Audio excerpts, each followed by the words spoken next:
कानून बनाने का काम किसका है? संसद भवन का।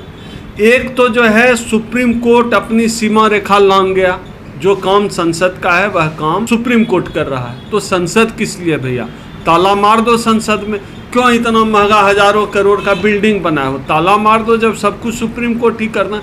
संसद भवन में ले आइए अलीगढ़ से लाके ताला मार दीजिए। जब फैसला जो है सुप्रीम कोर्ट को ही करना है, जब देश सुप्रीम कोर्ट को ही चलाना है, तो फिर संसद भवन का क्या काम?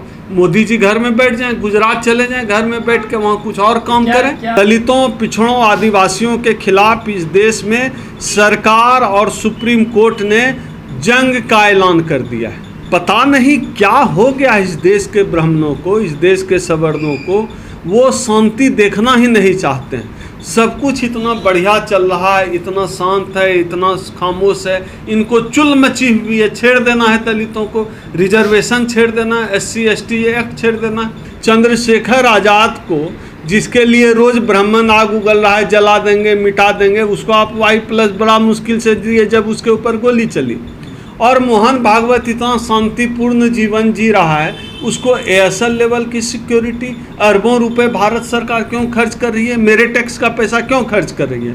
ये बताएं अमित शाह जी। दलितों, पिछड़ों के गले में फिर से कैसे हरिया डाल दिया जाए, दलितों, पिछड़ों के कमर में किस तरह झाड़ू लटका दिया जाए, ये इनकी तैयारी। आप देखिए ये क्या कर रहे हैं। दिल्ली, हरियाणा जैसी जगहों पर भड़का रहे हैं वाल्मीकि समाज के हमारे भाइयों को, और झाड़ू मंच बनवा रहे हैं। झाड़ू मंच क्या होता है? राष्ट्रीय झाड़ू मंच, राष्ट्रीय कलम मंच बनाओ, राष्ट्रीय संविधान मंच बनाओ। झाड़ू क्या होता है? झाड़ू ब्राह्मण को दो, अब ब्राह्मण झाड़ू लगाएगा। शिविर की सफाई अब ब्राह्मण करेगा। अब हम नहीं करेंगे शिविर की सफाई, अब हम झाड़ू नहीं लगाएंगे दूसरे के ऑफिस और घर में। तो मैं वाल्मीकि समाज के लोगों से आग्रह करता हूँ, आपके चैनल के माध्यम से चेत जाओ।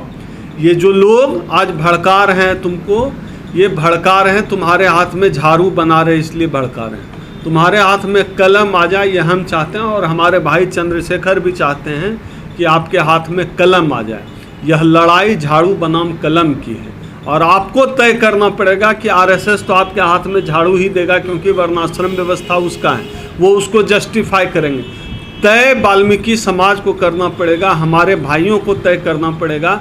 गटर में उतर के पैखाना साफ करना है, दूसरे का पैखाना माथे पर उठाना है, या हाथ में कलम पकड़ के जज और वाइस चांसलर बनना है। आपके लिए बहन मायावती ही लड़ेंगी, और कोई RSS BJP आपके लिए लड़ने नहीं आ रहा। सरकार दलितों के मामले में हमेशा से ही इसी तरह है कि खासतौर पे भारतीय जनता पार्टी की जो सरकार है, वो दलितों के मामले में उसका व्यवहार इसी तरह का, क्योंकि अपने चाल चरित्र में जो है भारतीय जनता पार्टी दलित विरोधी है। 2 अप्रैल 2018 को इतना बड़ा आंदोलन हो गया था कि मोदी सरकार की चूल्हें हिल गई थी, सब लोग कांप गए थे उस आंदोलन से 2 अप्रैल 2018 को। उसी तरह जब 2024 में जब रिजर्वेशन पर सुप्रीम कोर्ट का फैसला आया, तब इस सरकार को लगा कि देश में पहले से ज़्यादा बवाल मच जाएगा।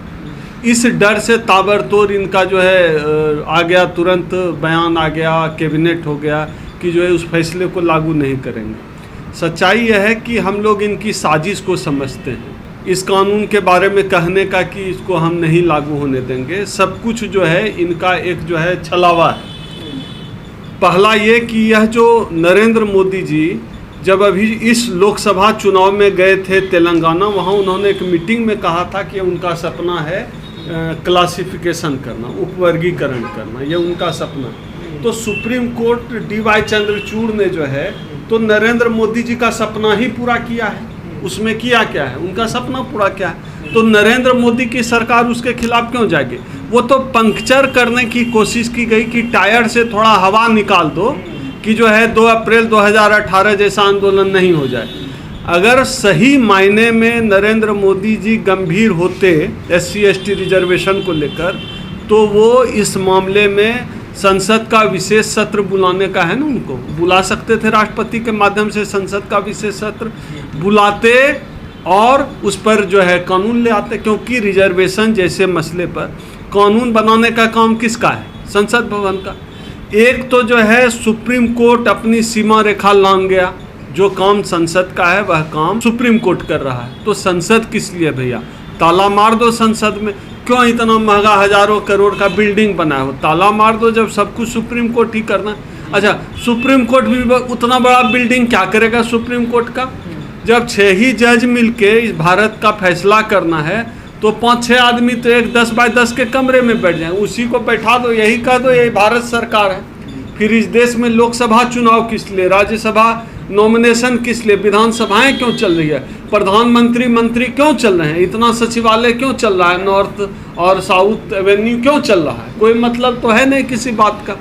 तो आप बंद कर दीजिए सब कुछ को, संसद भवन में ले आइए, अलीगढ़ से लाके ताला मार दीजिए। जब फैसला जो है सुप्रीम कोर्ट को ही करना है, जब देश सुप्रीम कोर्ट को ही चलाना है, तो फिर संसद भवन का क्या काम? मोदी जी घर में बैठ जाएं, गुजरात चले जाएं, घर में बैठ के वहाँ कुछ और काम करें। क्या सर दलितों का इम्तिहान लिया जा रहा है? क्या कोई एक बड़ा और आंदोलन होगा तब सरकार इस बारे में सोचेगी? नहीं, ये क्या है ना कि ये चेक करते हैं, आप जो कह रहे हैं ना इम्तिहान करना, ये बीच बीच में लिटमस पेपर टेस्ट करते हैं दलितों का, कि इनको इतना छेड़ के देखते हैं दबा के कितना उछला। अगर कम उछला तो ठीक है, तो हम लोग इस बार कम उछले तो इन्होंने क्या किया, फिर जो है एट्रोसिटी पे नया सुप्रीम कोर्ट का वर्डिक्ट आ गया कि जाति का नाम लेगा तब जो है कहा जाएगा कि जो है एट्रोसिटी हुआ है, तब वैलिड होगा। इसका मतलब साफ है, यह लोग चेक करते हैं। और एक मुझे तो यह साफ क्लियर दिखता है, इस देश में दलितों, पिछड़ों, आदिवासियों के खिलाफ इस देश में सरकार और सुप्रीम कोर्ट ने जंग का ऐलान कर दिया है। पता नहीं क्या हो गया इस देश के ब्राह्मणों को, इस देश के सवर्णों को, वो शांति देखना ही नहीं चाहते हैं। सब कुछ इतना बढ़िया चल रहा है, इतना शांत है, इतना खामोश है, इनको चुल मची हुई है, छेड़ देना है दलितों को, रिजर्वेशन छेड़ देना है, SC ST एक्ट छेड़ देना है। और इसके आड़ में कर क्या क्या लेते हैं आप ये देखिए।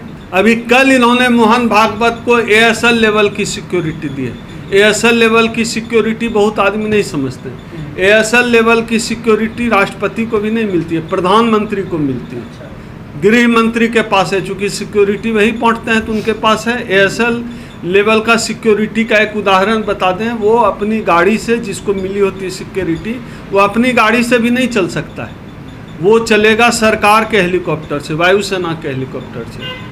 ये इसकी आड़ में क्या कर दिया, चुपके से मोहन भागवत को ASL लेवल का सिक्योरिटी दे।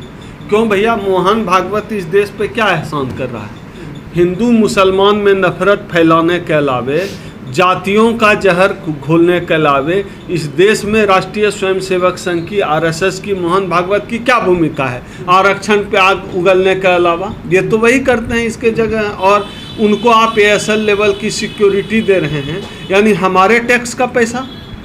JNU में जो लोग सवाल उठाते हैं कि JNU, DU या तमाम विश्वविद्यालयों में जो हायर एजुकेशन में जो फेलोशिप दे जाती है, वो सरकार के पैसे की बर्बादी है। मोहन भागवत को सिक्योरिटी देना ASL लेवल की, क्या सरकार के पैसे की बर्बादी है? नहीं है या नहीं? मैं जब कोई भी सामान खरीदता हूँ या कोई भी सर्विस लेता हूँ तो मैं टैक्स देता हूँ। मुझे लगता है कि मेरे टैक्स के पैसे से मोहन भागवत को ASL लेवल की सिक्योरिटी नहीं मिलनी चाहिए, ये गलत है। वो सिक्योरिटी वापस होनी चाहिए। क्या हिंदू राष्ट्र बना है आपका कौन क्या उखाड़ रहा है?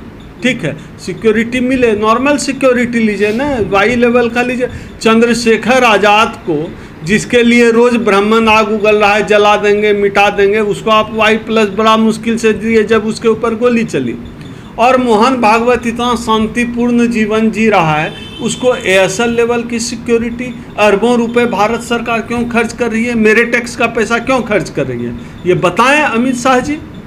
तो ये जो है दलितों को बरगलाने की आड़ में कई खेल एक साथ खेले। इन्होंने लेटरल एंट्री का इनका पर्दाफाश हो गया, इनको पीछे हटना पड़ा। उन्होंने फिर 25 बहाली निकाल दी थी, उस पर चुप हो गए जब लोगों में बात फैल गई। तो ये असल में दलितों, पिछड़ों के गले में फिर से कैसे हरिया डाल दिया जाए, दलितों, पिछड़ों के कमर में किस तरह झाड़ू लटका दिया जाए, ये इनकी तैयारी। आप देखिए, ये जैसे उपवर्गीकरण भी लेकर आए, ये क्या कर रहे हैं, दिल्ली, हरियाणा जैसी जगहों पर भड़का रहे हैं वाल्मीकि समाज के हमारे भाइयों को, और झाड़ू मंच बनवा रहे हैं। भाई मैं तो अपने समाज के लोगों से अपील करता हूँ, क्या बाबा साहब डॉक्टर अंबेडकर झाड़ू पकड़ाने के लिए अपने बच्चों की कुर्बानी दिए थे?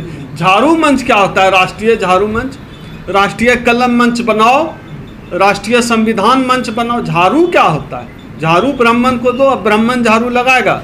शिविर की सफाई अब ब्राह्मण करेगा, अब हम नहीं करेंगे शिविर की सफाई, अब हम झाड़ू नहीं लगाएंगे दूसरे के ऑफिस और घर में, अब ब्राह्मण करे कुछ दिन। इस फैसले के बाद से समाज में एक बंटवारे की स्थिति तो बन गई है, चाहे ये फैसला लागू हो या ना हो। आपके इस बात से बिल्कुल हम इत्तेफाक रखते हैं। 2 अप्रैल 2018 को जब प्रदर्शन हुआ, उस एकता से भाजपा और आरएसएस डर गई और लगातार इस एकता को तोड़ने की कोशिश ये लोग कर रहे हैं, तोड़ नहीं पा रहे थे।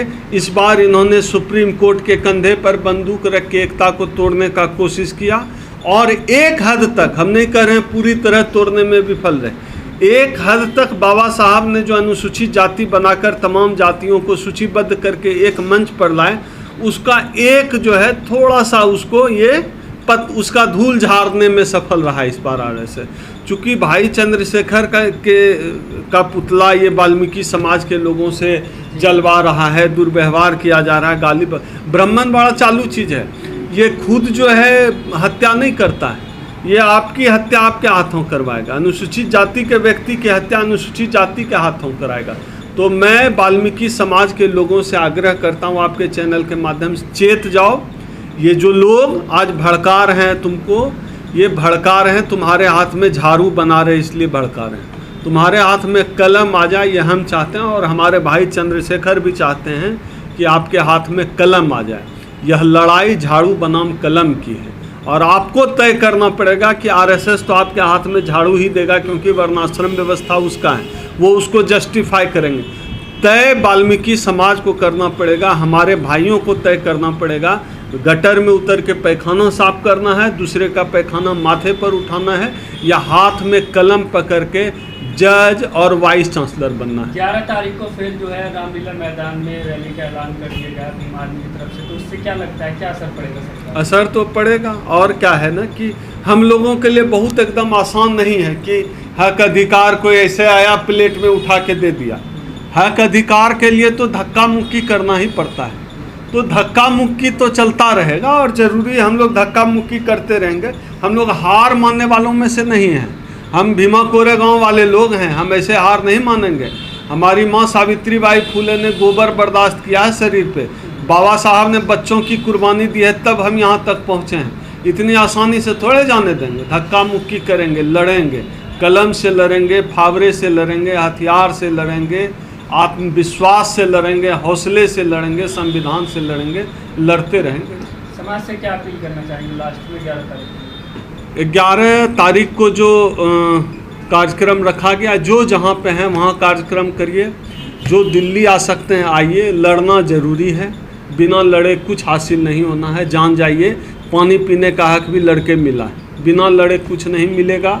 और मैं समाज के तमाम लोगों से आग्रह करता हूँ, आइए मिलजुल कर लड़ते हैं, मिलजुल कर लड़ेंगे, ये आपस का मन मुटाव हटाइए। ये आरएसएस बीजेपी कभी आपका नहीं होगा, आपके लिए ओम सुधा ही लड़ेगा, आपके लिए भाई चंद्रशेखर ही लड़ेगा, आपके लिए बहन मायावती ही लड़ेंगी, और कोई आरएसएस बीजेपी आपके लिए लड़ने नहीं आ रहा।